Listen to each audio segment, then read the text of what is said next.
as well। चलिए ये भी रह गया।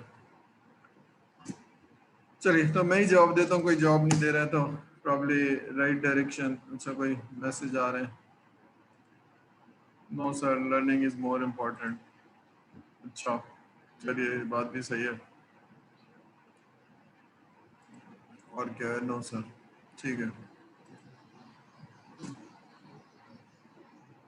हाँ अब बात तो आप लोगों की सही है, focus should be on learning, मगर उसकी कोई वजह बता सकता है कि ऐसा क्यों है?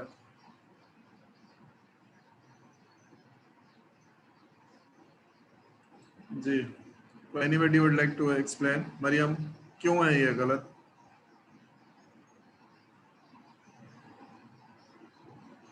जी,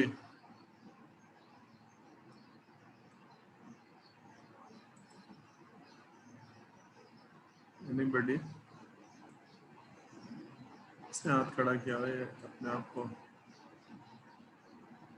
sir because at the end हमारे स्किल्स मैटर करते हैं। अभी हम लोग सब नंबर्स के उसमें लगे हुए हैं, मगर आगे जाके जब हम इंडस्ट्री में जाते हैं तो फिर नंबर्स मैटर नहीं करते। ठीक है। अच्छा सेकंड दफा मैं आपको बता रहा हूँ कि anybody who is logged in with the somebody else name, यानी तो आप प्लीज अपनी आईडी को चेंज कर लीजिए। somebody is logged in with Oppo A5s, please अपनी आईडी चेंज कर लीजिए, otherwise I will force you to quit the class.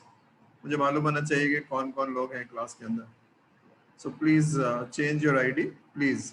ठीक है? और आपको ठीक है, चलिए तो हम थोड़ा सा बात करेंगे कि हम ये कोर्स पढ़ क्यों रहे हैं। ठीक है? और ठीक है, चलिए।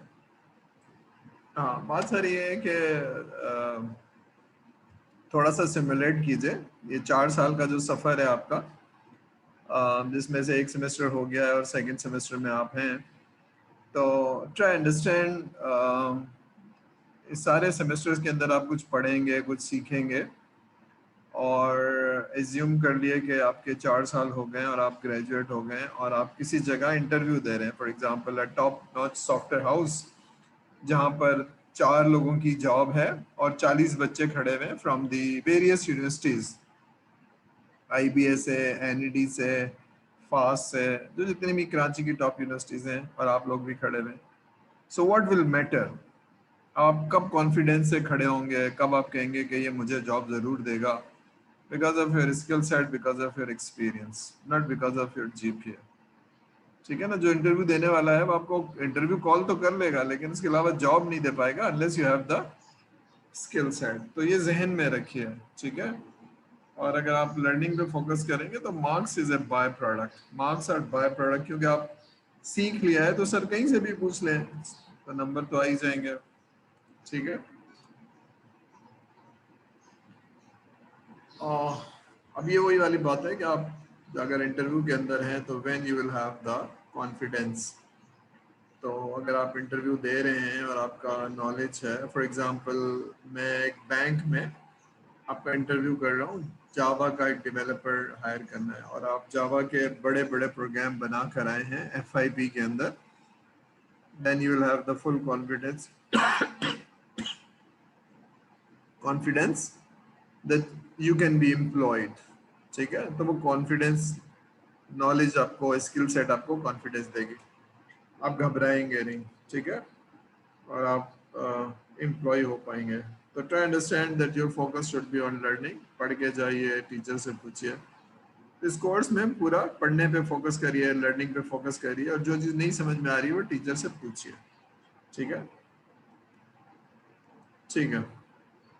तो कौन सी बुक हम पढ़ेंगे जनाब? ये समर वेले की 10th एडिशन है, आपको लाइब्रेरी में मिल जाएगी। ये वाली बुक को आप लोग रेफर करेंगे। सर के लेक्चर्स जो एलएमएस पे अवेलेबल हो जाएंगे, आपको कोर्स आउटलाइन आपको अवेलेबल हो जाएगी। वो मैं कल डाल नहीं सका बिकॉज मैं कल सारे दिन बिस्तर पर लेटा, तबीयत सही नहीं थी। आज भी गले में दर्द है तो probably I don't know how long I will continue. एक सेमेस्टर आप पढ़ चुके हैं तो आपको मालूम है रेगुलर क्विजेज होंगे, असाइनमेंट्स होंगे। ठीक है? और अब depending on the situation of the corona online exam होगा या ऑन कैंपस होगा, ये पता नहीं। 12 ये है। तो एवरी वीक और so you will have quizzes and assignments, ठीक है। तो सेमेस्टर सिस्टम में ऐसा नहीं है कि पढ़ाई करो एक साल और फिर साल के एंड में एग्जाम, तो यहाँ तो हर रोज़ाना आपने पढ़ाई करनी है और एग्जाम देना है, ठीक है। सो फेयरली गुड आइडिया। ये वाले चैप्टर हैं, ये मैं पीपीटी लोड कर दूंगा ताकि आपको पता चल जाए। तो आज हम इंट्रोडक्शन पढ़ेंगे कि सॉफ्टवेयर इंजीनियरिंग होती क्या चीज़ है, ठीक है। फिर हम प्रोसेस पढ़ेंगे। तो इंट्रोडक्शन सॉफ्टवेयर इंजीनियरिंग का, और इंट्रोडक्शन थोड़ा सा हम ये पढ़ना चाहेंगे कि हम पढ़ते क्यों हैं, क्या ये सारी चीज़ें थ्योरी हैं। तो अगर आप खाली रिलेट किए बगैर पढ़ा दें तो बच्चों को ऐसा लगता है कि दीज आर ऑल थ्योरी, लेकिन मैं अपने करियर के अंदर इन सारी चीज़ों को इस्तेमाल करके आया हूँ, ठीक है। Number 2 is a software process. अब ये प्रोसेस क्या है, मसलन अगर मैं आपको सॉफ्टवेयर इंजीनियर आप बन गए हैं और आपको मैं एक बैंक भेज दूं या किसी हॉस्पिटल भेज दूं, तो आप क्या करेंगे, what would be first step, second step, third step. तो प्रोसेस क्या होना चाहिए।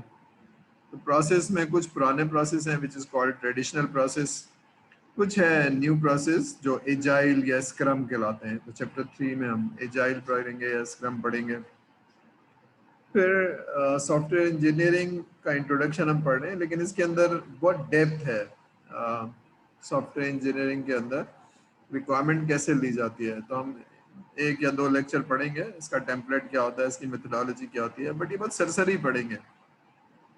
जब आप 7th सेमेस्टर में जाएंगे तो पूरा एक कोर्स है रिक्वायरमेंट इंजीनियरिंग पे, ठीक है, और आप इसमें पीएचडी कर सकते हैं, ठीक है। तो ये पूरा कोर्स है कि रिक्वायरमेंट ली कैसे जाती है, उसमें कस्टमर कैसे हैंडल होता है, और बिजनेस की नॉलेज कितनी होनी चाहिए, ठीक है। इसमें बाकायदा सर्टिफिकेशन होती है, ठीक है, जिस तरह पीएमपी की सर्टिफिकेशन होती है प्रोजेक्ट प्लानिंग की, इसी तरह से इसमें रिक्वायरमेंट इंजीनियरिंग की सर्टिफिकेशन होती है। And I am qualified certified engineer, यानी जो बिजनेस एनालिसिस कहलाती है, तो सर्टिफाइड बिजनेस एनालिसिस प्रोफेशनल, सीबैप।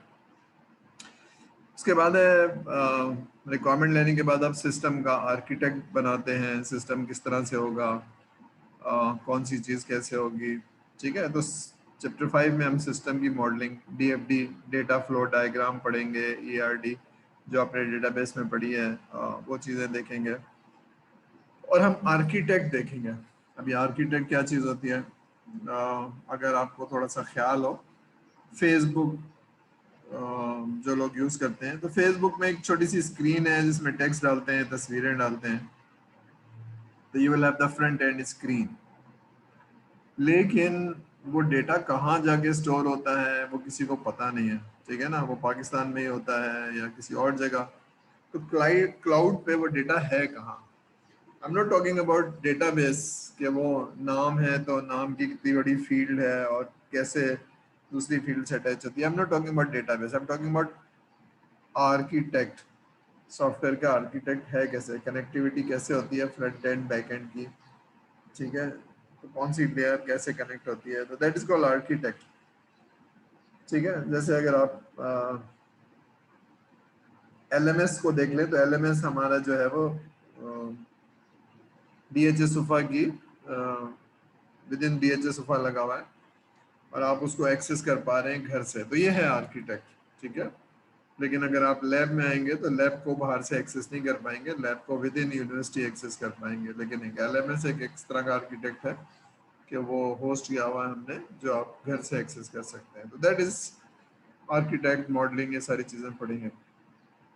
फिर आखिरी सॉफ्टवेयर टेस्टिंग क्या चीज़ है। सॉफ्टवेयर टेस्टिंग को या टेस्टिंग समझ लीजिए कि कोई भी चीज़ है, अगर आप घर बना रहे हैं और या आप कोई टीवी बना रहे हैं या गाड़ी बना रहे हैं, तो बनाने के बाद आप चेक करते हैं कि सारी चीज़ें सही है कि नहीं है, ठीक है।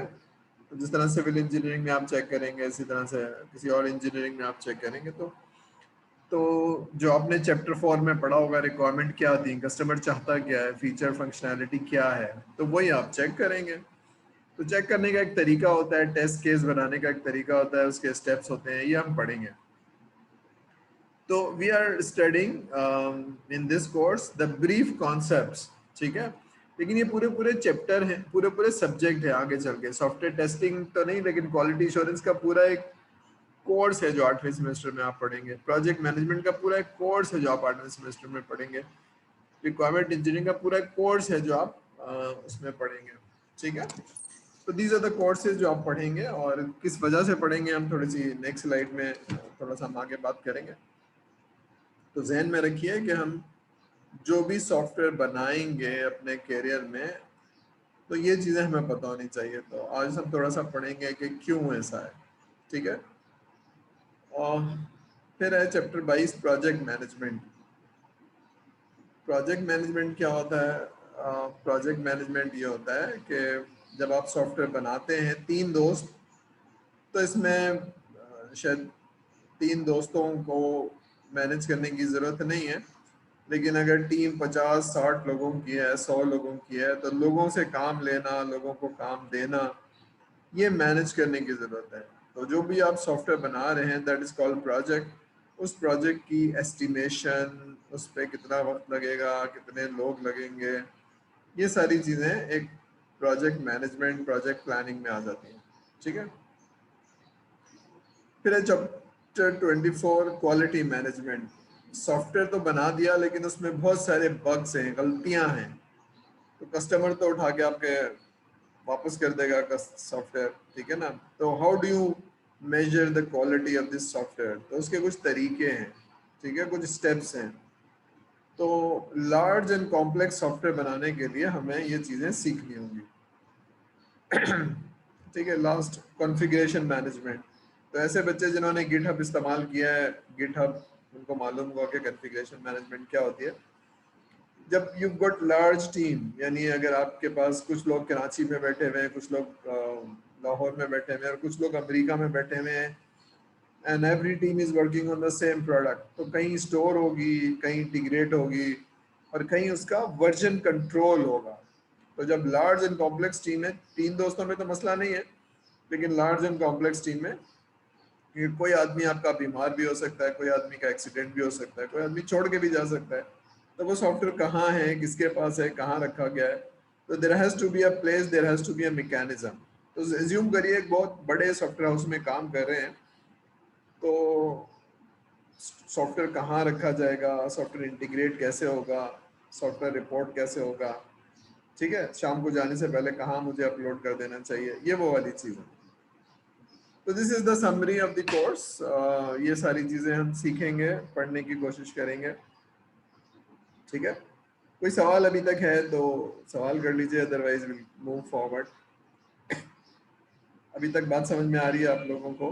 कोई क्वेश्चन तो नहीं है जहन में? सही है। अच्छा, एक बात तो और है, वो ये कि आप मुझे नहीं देख पा रहे हैं, मैं आपको नहीं देख पा रहा हूँ, तो ये थोड़ी सी वीकनेस है। क्लास के अंदर तो सर देख लेते हैं और आप भी सर को देख रहे होते हैं, तो प्रॉब्ली वो रिलेशनशिप ज़रा अच्छी होती है। तो ऑनलाइन में एक चैलेंज ये है कि वी रियली डोंट नो कि आपको समझ में आ रहा है कि नहीं आ रहा। तो I am repeating it again, I am going slow. कोई चीज़ अगर समझ में नहीं आ रही है तो आप पूछ सकते हैं, बता सकते हैं। जी, कर लो, ठीक है। तो in case of any question you can ask, पूछ सकते हैं आप। अब हम थोड़ा सा देखते हैं कि हमें सॉफ्टवेयर इंजीनियरिंग क्यों पढ़नी चाहिए। तो हम एक थोड़ा सा सिनेरियो देख लेते हैं। राइट साइड पे एक छोटा सा प्रोजेक्ट है, एक छोटी सी वेबसाइट बनानी है, इसमें मिस्टेक्स हैं या हम अपग्रेड करना चाहते हैं। और लेफ्ट हैंड साइड पे एक ह्यूज हॉस्पिटल मैनेजमेंट सिस्टम है, जिसमें अलग अलग मॉड्यूल हैं। पेशेंट का रजिस्ट्रेशन एक मॉड्यूल है, अपॉइंटमेंट एंड शेड्यूल एक मॉड्यूल है, आउट पेशेंट है, इन पेशेंट है, बिलिंग है, लेबोरेटरी है, डॉक्टर्स हैं, कंसल्ट, ये सारी चीज़ें अलग अलग मॉड्यूल हैं। तो इमेजिन आप एक आगा खान हॉस्पिटल में हैं या लियाकत हॉस्पिटल में हैं, तो हर चीज़ ऑटोमेटेड है। ऑन द अदर हैंड एक छोटा सा 2 महीने का प्रोजेक्ट है। तो अगर सिनेरियो में है तो छोटा वाला प्रोजेक्ट और लेस कॉम्प्लेक्स प्रोजेक्ट बनाने का तरीकाकार कुछ और होना चाहिए। लेकिन एक बहुत बड़ा प्रोजेक्ट जिसमें बहुत सारे मॉड्यूल इंटीग्रेटेड होंगे, उसका तरीकाकार कुछ और होना चाहिए। राइट वाले प्रोजेक्ट में शायद 2-3 लोग होंगे, एक ग्राफिक डिजाइनर होगा, 2 इम्प्लीमेंटर होंगे। लेकिन हॉस्पिटल के मैनेजमेंट सिस्टम में बनाने के लिए जाहिर सी बात है आपके पास हॉस्पिटल की नॉलेज के लोग होंगे जो बताएंगे सिस्टम कैसे बनना है, ऑपरेशन कैसे होता है, फलानी चीज़ कैसे होती है। ऑन द अदर हैंड इसका आर्किटेक्ट, क्योंकि जाहिर सी बात इतने सारे मॉड्यूल हैं, सब इंटीग्रेट होंगे, इसमें फाइनेंस भी आ जाएगा, तो ये सारे लोग आपको आर्किटेक्ट बना के देंगे। फिर आखिरी चीज़ है डेवलपमेंट, तो कोडिंग करना, प्रोग्रामिंग करना, ये सारी चीज़ें। ठीक है, ये दरवाज़ा बंद कर देगा। ठीक है, तो यू अंडरस्टैंड कि देयर आर डिफरेंट मेथडोलॉजीज, मुख्तलिफ किस्म से बनेंगे, मुख्तलिफ छोटी टीम बड़ी टीम चाहिए होगी, किसी में ज़्यादा वक्त लगेगा, किसी में कम वक्त लगेगा। तो एज्यूम करिए कि मैंने आपको एक आगा खान हॉस्पिटल भेज दिया है, तो आप कैसे सॉफ्टवेयर बनाएंगे? कुछ जहन में आता है आप लोगों को? बगैर सॉफ्टवेयर इंजीनियरिंग पढ़े हुए, तो सॉफ्टवेयर इंजीनियरिंग पढ़ना क्यों ज़रूरी है? तो how would you start your first step? कोई बताना चाहेगा सर को? पहला स्टेप क्या होगा, सेकंड स्टेप क्या होगा? एनीबॉडी? अभी हम ये देख रहे हैं सॉफ्टवेयर इंजीनियरिंग नहीं पढ़ रहे, हम ये सोचने की कोशिश कर रहे हैं कि हमें क्यों पढ़नी चाहिए। जी बताएगा कोई सर को? अगर ये 2 प्रोजेक्ट हैं तो क्या करेंगे? जी सर को बताएगा कोई? Anybody would like to answer? Excuse me sir, जी सर। मैं बताऊं? हाँ हाँ बताइए सर, पूछ रहे हैं ना, आप बताइए। जी सर, हम पहले तो ये देखेंगे कि हमारा क्लाइंट, हमारे जो क्लाइंट है उसकी रिक्वायरमेंट क्या है, हमारा क्लाइंट जो है क्या चाहता है। उसके बाद हम उनसे उनसे पूछेंगे कि सिस्टम को किस तरीके से वर्क करना चाहिए, आप क्या चाहते हैं, तो उस तरीके से हम अपना जो है प्रोजेक्ट बनाएंगे। ठीक है, चलिए अब ये जवाब मिला कि कस्टमर क्या चाहता है। ठीक है ना? अब एक कस्टमर मुझे 1 करोड़ रुपए दे रहा है और 1 साल दे रहा है और मुझे बुला रहा है, तो इसका मतलब है क्या चाहता है? आपके ख्याल में क्या चाहता है? पूरे हॉस्पिटल को ऑटोमेट करना चाहता है ना, ये तो पता चल गया हमें। ठीक है, अब दूसरा सवाल ये है कि वो हॉस्पिटल में इन पेशेंट क्या चीज़ होती है, आउट पेशेंट क्या चीज़ होती है। अगर मैं सॉफ्टवेयर इंजीनियरिंग पढ़कर आया हूँ तो मुझे हॉस्पिटल के प्रोसेसेस नहीं पता होंगे, या पता होंगे? नहीं पता होंगे मोस्ट प्रोबेबली। ठीक है ना, क्योंकि मैंने तो नहीं पढ़ा डीएचएस में। तो इसका मतलब है जो रिक्वायरमेंट लेने जा रहा है उसको डोमेन नॉलेज होनी चाहिए, ये स्पेशलाइज्ड रोल है जो डेवलपमेंट का नहीं है, रिक्वायरमेंट इंजीनियरिंग का है। तो रिक्वायरमेंट इंजीनियरिंग में ऐसा आदमी चाहिए, या ऐसे आदमी चाहिए, ऐसे लोग चाहिए जिनको डोमेन की नॉलेज हो। ठीक है, उसको हॉस्पिटल के बारे में जीरो से नहीं बताया जाएगा, उसको बहुत सारी चीजें पता होनी चाहिए, सिवाय इसके कि क्लैरिफिकेशन की जाए, पहली चीज। फिर ये जो सॉफ्टवेयर इंजीनियरिंग है ना, this is called human intensive. Requirement देने वाला भी ह्यूमन, और रिक्वायरमेंट लेने वाला भी ह्यूमन, और डेवलपमेंट करने वाला भी ह्यूमन। तो उसको ह्यूमन इंटरेक्शन आना चाहिए, या पीपल हैंडलिंग आनी चाहिए। ठीक है, फॉर एग्जाम्पल एक कस्टमर है जो बहुत बदतमीज है, और मेरा डेवलपर आके कहता है सर मैं नहीं जाऊंगा दोबारा उनसे रिक्वायरमेंट लेने, वो बदतमीजी करते हैं। तब मैं किसको भेजूंगा बताइए? वो बदतमीज आदमी है तो सारे लोग नहीं जाना चाहेंगे। तो you should know how to handle people. दूसरी चीज, पहली चीज क्या? बिजनेस नॉलेज होनी चाहिए। दूसरी चीज पीपल हैंडलिंग आनी चाहिए। तीसरी चीज डॉक्यूमेंट बनाते कैसे हैं। डॉक्यूमेंट बनाने का भी कोई तरीका होगा, तो IEEE ने बहुत सारी चीजें हैं। तो डॉक्यूमेंट लिखते कैसे हैं, उसमें क्या होना चाहिए, क्या नहीं होना चाहिए। ठीक है, तो ये सारी चीजें हम सीखेंगे। अच्छा, ये 10 मिनट बाद आपको बाहर निकाल देगा because of the 40 minutes limitation, तो री लॉग इन कर लीजिएगा। ठीक है, ठीक है भाई। तो इसने मुझे अभी अलार्म दिया कि 30 मिनट्स हो गए, 10 मिनट रह गए। तो बात समझ में आ रही है थोड़ी सी कि हम सॉफ्टवेयर इंजीनियरिंग या ये सब चीजें क्यों सीखेंगे? इसलिए देखेंगे कि उसको यूं समझिए, एक सिस्टम्स लिमिटेड एक सॉफ्टवेयर हाउस है जो तकरीबन 35 साल से है, कराची, लाहौर और दुबई में इसके बड़े ऑफिस हैं। तकरीबन 800-900 लोग हैं जो काम कर रहे हैं 35 साल से। अब अगर ये सॉफ्टवेयर बनाएंगे तो प्रोबेबिलिटी हाई है कि ये लोग बहुत अच्छा सॉफ्टवेयर बना पाएंगे। लेकिन अगर आप 3 साल बाद ग्रेजुएट हो जाते हैं 8 सेमेस्टर के बाद, और 4 दोस्त मिलके एक सॉफ्टवेयर हाउस बनाते हैं, तो प्रोबेबिलिटी बहुत कम है कि आप एक अच्छा प्रोफेशनल सॉफ्टवेयर हाउस सॉफ्टवेयर बना पाएंगे। ये बात सही है या गलत है सर की?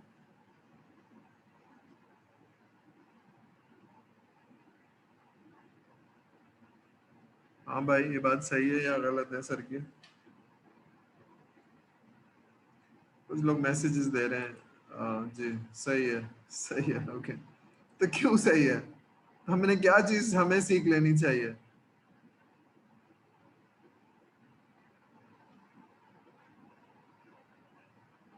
जी कोई बताएगा कि क्या चीज, what what is missing here? क्यों वो अच्छा बना पाएंगे, क्यों हम अच्छा नहीं बना पाएंगे?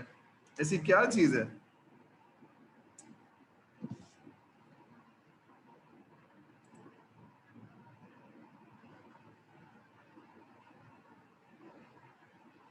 Experience, experience. What is experience by the way? Software तो पता है ना कैसे एक्सपीरियंस बना की है। वजह से सर।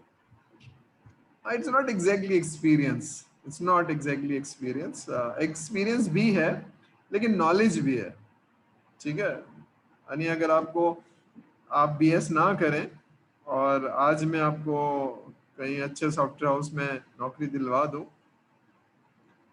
तो 2 साल बाद आपको एक्सपीरियंस हो जाएगा, लेकिन it's not only experience but some knowledge as well. तो प्रोसेस की नॉलेज, सॉफ्टवेयर टेस्टिंग की नॉलेज वो होगी तो इस्तेमाल कर पाएंगे, ठीक है? यूँ समझ लीजिए कि अगर आपको, तो ये सॉफ्टवेयर इंजीनियरिंग की थ्योरी हमें पढ़ना जरूरी है कि कैसे अच्छा सॉफ्टवेयर बनाया जाता है, कौन सी चीज़ों को करने के बाद गलती कम हो जाएगी, तो that is called mature process. जी, depends on communication between them. नहीं, कम्युनिकेशन तो एक बहुत छोटा सा पार्ट है भाई, कम्युनिकेशन भी इम्पोर्टेंट पार्ट है, लेकिन कम्युनिकेशन के अलावा तो how would you increase your improve your communication? चलिए, अगर कम्युनिकेशन भी है तो क्यों रिक्वायरमेंट, अगर आपको हॉस्पिटल की नॉलेज नहीं है तो आपकी कम्युनिकेशन कितनी अच्छी हो, आप रिक्वायरमेंट नहीं ले पाएंगे। तो इसका मतलब है बिजनेस की नॉलेज, ठीक है ना? बिजनेस की नॉलेज अच्छी होगी, डॉक्यूमेंट करेंगे, तभी तो समझ पाएंगे कि हॉस्पिटल बनता कैसे है। किसी को मालूम है इन पेशेंट में क्या क्या चीजें होती हैं? Anybody would like to? नहीं पता होगा ना आपको, आपको सिखाने में 3 दिन लग जाएंगे। तो कस्टमर नहीं चाहेगा कि आपको जीरो से सिखाए, तो इसका मतलब है डोमेन की नॉलेज होनी जरूरी है, प्रोसेस होना जरूरी है कस्टमर को। तो there is a complication, there is a depth. आपको मालूम होना चाहिए कि अच्छा सॉफ्टवेयर कैसे बनता है, ठीक है? फॉर एग्जाम्पल, आप एक कारपेंटर बनना चाहते हैं, ठीक है? आपको एक्सपीरियंस नहीं है, लेकिन आपको कोई तो बताएगा ना कि ये टूल उठाते कैसे हैं, ये रंदा कैसे लगाते हैं, ये चीजें कैसे करते हैं, थ्योरी तो बताएगा ना, उसके बाद एक्सपीरियंस आएगा। सही है? तो first is knowledge and then experience, ठीक है? तो खाली एक्सपीरियंस नहीं है भाई, तो हम थोड़ा सा थ्योरी पढ़ेंगे और सब चीजें सीखेंगे, ठीक है? यहाँ तक क्लियर है? Any confusion? ठीक है, तो अगर आप इजाजत दें तो मैं यहाँ रोक के आप लोगों की अटेंडेंस ले लूँ, क्योंकि I can see 33 students including my self. तो गिव मी फ्यू मिनट्स ताकि मैं आपकी अटेंडेंस ले लूँ और फिर हम कंटिन्यू करेंगे, ठीक है?